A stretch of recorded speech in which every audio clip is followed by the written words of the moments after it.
എല്ലാവർക്കും നല്ല നമസ്കാരം. വളരെ പ്രധാനപ്പെട്ട ഒരു വാർത്തയാണ് ഇപ്പോൾ ഈ സമയത്ത് ജെഫൈസ് പുറത്തുവിടുന്നത്. കൊരട്ടി ഫൊറോന ഇടവകയിലെ വിവാദ വളം തട്ടിപ്പ് കേസുമായി ബന്ധപ്പെട്ട് ചാലക്കുടി മജിസ്ട്രേറ്റ് കോടതിയുടെ നിർദ്ദേശപ്രകാരം കൊരട്ടി പോലീസ് കേസെടുത്തിരിക്കുകയാണ്. 5 പ്രതികൾ. കൊരട്ടിപ്പള്ളിയിലെ മുൻ ഇടവക വികാരി ഫാദർ ജോസ് ഇടശ്ശേരി 1-ാം പ്രതിയായും, 2-ാം പ്രതി കൊരട്ടി ദേവമാത ഹോസ്പിറ്റൽ അഡ്മിനിസ്ട്രേറ്റർ ശ്രുതി ബിൻഡോ റാഫേൽ 2-ാം പ്രതിയും, 3-ാം പ്രതി മുൻ കൈക്കാരനും പാരിഷ് കൗൺസിൽ അംഗവുമായ നിജു ജോയ് തൈവളപ്പിൽ 3-ാം പ്രതിയും, 4-ാം പ്രതിയായി ഇപ്പോഴത്തെ കൈക്കാരൻ ജോഫി ആന്റണി നാലപ്പാട്ടും, 5-ാം പ്രതി മാവേലിക്കര സ്വദേശി റാം വിൽസൺ എന്നയാൾ 5-ാം പ്രതിയുമായി കേസ് രജിസ്റ്റർ ചെയ്തിരിക്കുകയാണ് കൊരട്ടി പോലീസ്.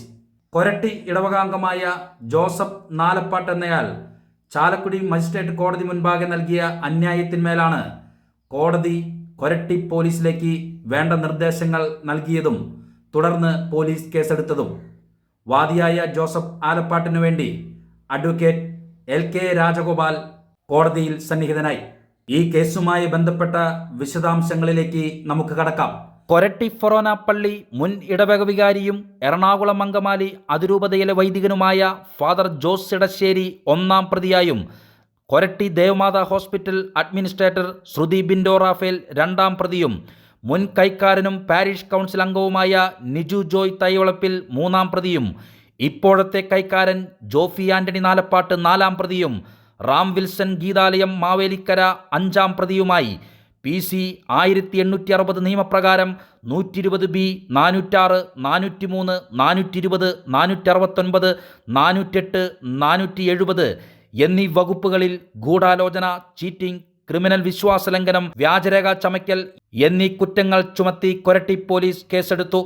കൊരട്ടിപ്പള്ളി വികാരിയും കൊരട്ടിപ്പള്ളിയുടെ ദേവമാത ഹോസ്പിറ്റലിൻ്റെ അഡ്മിനിസ്ട്രേറ്റർ അടക്കമുള്ള 1 മുതൽ 5 കൂടിയ പ്രതികൾ കൊരട്ടിപ്പള്ളി ഇടവകക്കാരെയും വിശ്വാസികളെയും പാരിഷ് കൗൺസിൽ അംഗങ്ങളെയും വിശ്വാസവഞ്ചന നടത്തി ചതിക്കണമെന്നും അതിൽ കൂടി അമിത ലാഭം ഉണ്ടാക്കണമെന്നുമുള്ള ഉദ്ദേശത്തോടും കരുതലോടും കൂടി പള്ളി വകയിലെ 35 തെങ്ങുകൾക്ക് 250 കിലോ വീതം ബയോ ഫെർട്ടിലൈസർ വളം കൊച്ചിയിലുള്ള agriculture society and research home എന്ന ഇല്ലാത്ത സ്ഥാപനത്തിൻ്റെ ഇൻവോയ്സ് നമ്പറുകളും ബില്ലുകളും വ്യാജമായി ഉണ്ടാക്കി പള്ളിയുടെ 6,59,950 രൂപ 2023-24 വർഷങ്ങളിൽ പലപ്പോഴും തട്ടിയെടുത്ത കാര്യമാണ് കേസ്. കൊരട്ടി ഇടവകാംഗവും പാരിഷ് കൗൺസിൽ അംഗവുമായ Joseph Nalappat son of James Nalappat എന്നയാൾ ചാലക്കുടി JFCM കോടതി മുൻപാകെ സെക്ഷൻ 210(2)A BNSS പ്രകാരം സമർപ്പിച്ച അന്യായം CMP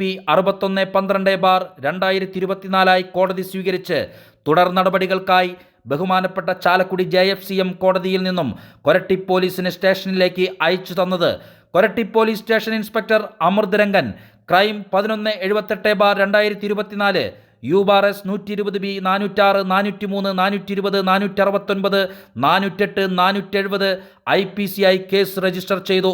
കൊരട്ടി ഇടവകയിൽ മുൻ വികാരിയും ഇപ്പോൾ 1-ാം പ്രതിയുമായ ഫാദർ ജോസ് ഇടശ്ശേരിയുടെ നേതൃത്വത്തിൽ നടന്ന വളം വിൽപ്പന അക്ഷരാർത്ഥത്തിൽ കൊരട്ടിക്കാരെ ഞെട്ടിച്ചിരുന്നു.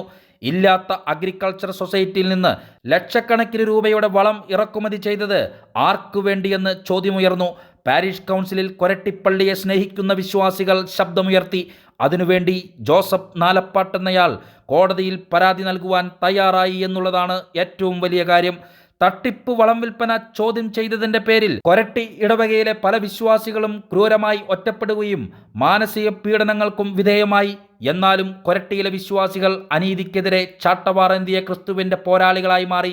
ഭൂമി കുംഭകോണക്കേസിൽ പ്രതിയായ കർദിനാൾ ആലഞ്ചേരി മാത്രമല്ല, കൊരട്ടിയിൽ വളം വിൽപ്പനയുടെ പേരിൽ പ്രതിയായ ഫാദർ ജോസ് ഇടശ്ശേരിയും ഉണ്ടെന്ന് വിശ്വാസികൾ കാണിച്ചു കൊടുത്തു. ഇപ്പോൾ പ്രതിയായ ഫാദർ ജോസ് ഇടശ്ശേരിയുടെ കാലത്തുള്ള കണക്കുകളും നിയമനങ്ങളും പരിശോധിക്കാൻ എറണാകുളം അങ്കമാലി അതിരൂപത അഡ്മിനിസ്ട്രേറ്ററും ബിഷപ്പ് മാർ ബോസ്കോ പുത്തൂരിൻ്റെ ഉത്തരവോടെ കമ്മീഷൻ കൊരട്ടി ഇടവകയിൽ വന്ന് പ്രവർത്തനം ആരംഭിച്ചു കഴിഞ്ഞു. പുതിയ ഇടവക വികാരിയായ ഫാദർ ജോൺസൺ കക്കാട്ട് വളരെ ശ്രദ്ധയോടെയാണ് ഇപ്പോൾ ഇടവകയിലെ കാര്യങ്ങൾ ശ്രദ്ധിക്കുന്നത്. പ്രതിയായ ഫാദർ ജോസ് ഇടശ്ശേരിയുടെ കാലത്തുള്ള കണക്കുകളും മറ്റും പൂർണ്ണമായും പുതിയ ഇടവക വികാരിക്ക് ഹാൻഡ് ഓവർ ചെയ്തിട്ടില്ലെന്ന് പറയപ്പെടുന്നു. അതിനു മുൻപ് കമ്മീഷൻ വന്ന് കാര്യങ്ങൾ നിജപ്പെടുത്തിയതിനു ശേഷം മാത്രം കാര്യങ്ങൾ കൈമാറ്റം ചെയ്താൽ മതിയെന്ന് അധികാരികൾ കരുതുന്നുണ്ടാകാം. പ്രതിയായ ഫാദർ ജോസ് ഇടശ്ശേരിയുടെ കാലത്ത് നടന്ന അധ്യാപന നിയമനവും റദ്ദ് ചെയ്യപ്പെട്ടിരുന്നു. നിരവധി വിശ്വാസികൾ ഇതിനോടകം തന്നെ അതിരൂപത നിർദ്ദേശിച്ച കമ്മീഷൻ അംഗങ്ങൾക്ക് മുൻപിൽ പരാതി നൽകിക്കഴിഞ്ഞു. എന്തായാലും ഇടയന്മാർക്ക് ആടുകളുടെ മണം നഷ്ടപ്പെട്ടു കഴിഞ്ഞു. വളരെ ഭയപ്പാടോടെയാണ് വിശ്വാസികൾ ഇടയന്മാരെ കാണുന്നത്. സത്യത്തിൽ ഇടയർ വാതിലിലൂടെയാണ് വരുന്നത്. എന്നാൽ കൊരട്ടിപ്പള്ളിയിലെ ചില ഇടയന്മാർ തട്ടിപ്പുമായാണ് വരുന്നത്. എല്ലാ ഇടവകകളിലും വിശ്വാസികൾ അനീതികൾക്കെതിരെ പ്രാർത്ഥിക്കുമ്പോൾ കൊരട്ടിയിലെ വിശ്വാസികൾ പ്രാർത്ഥനാ മന്ത്രങ്ങളുമായി അനീതിക്കെതിരെ ചട്ടവാറേന്തിയ ക്രിസ്തുവിൻ്റെ പടയാളികളായി മാറുന്നു. വികാരിമാർ വരും പോകും, പക്ഷേ വിശ്വാസികളെന്നും ഇടവകയിൽ തന്നെ ഉണ്ടാകും. പലപ്പോഴും അപ്പക്കഷ്ണങ്ങൾ എറിഞ്ഞുകൊടുത്ത് ഇടവകയിൽ വിശ്വാസികളെ പല തട്ടുകളാക്കി തമ്മിലടിപ്പിക്കുകയാണ് ഇടയന്മാരുടെ മറ്റൊരു ശ്രേഷ്ഠത. കൊരട്ടിയിലും അത് കണ്ടു. ഫാദർ ജോസ് ഇടശ്ശേരിയുടെ ഭരണകാലത്ത് കൊരട്ടി ഇടവകയിൽ വികാരിക്കില്ലാതിരുന്ന നോമിനി സമ്പ്രദായം പുതുതായി കൊണ്ടുവന്നത് പല ലക്ഷ്യങ്ങളും കണ്ടുകൊണ്ടായിരുന്നു.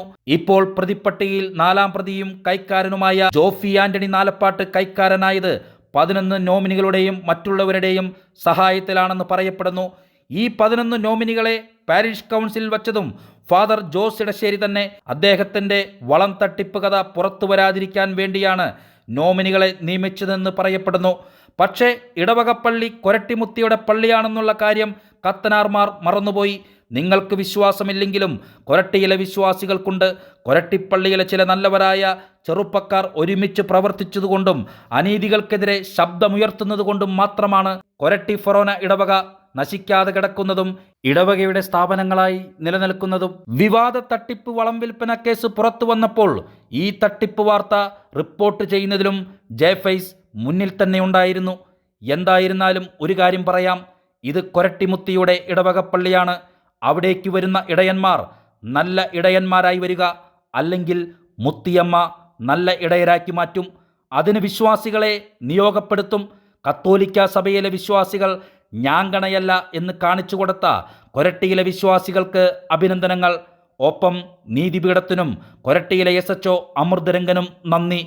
ആകാശത്തിലെ പറവകൾ വിതയ്ക്കുകയും കൊയ്യുകയും വയലിലെ ലില്ലികൾ പൂക്കുകയും ചെയ്യുന്ന സമയം സമാഗതമായിരിക്കുന്നു. വിശ്വാസികളെ, മുന്നോട്ട്! നമ്മൾ അടിമകളല്ല. നന്ദി, നല്ല നമസ്കാരം.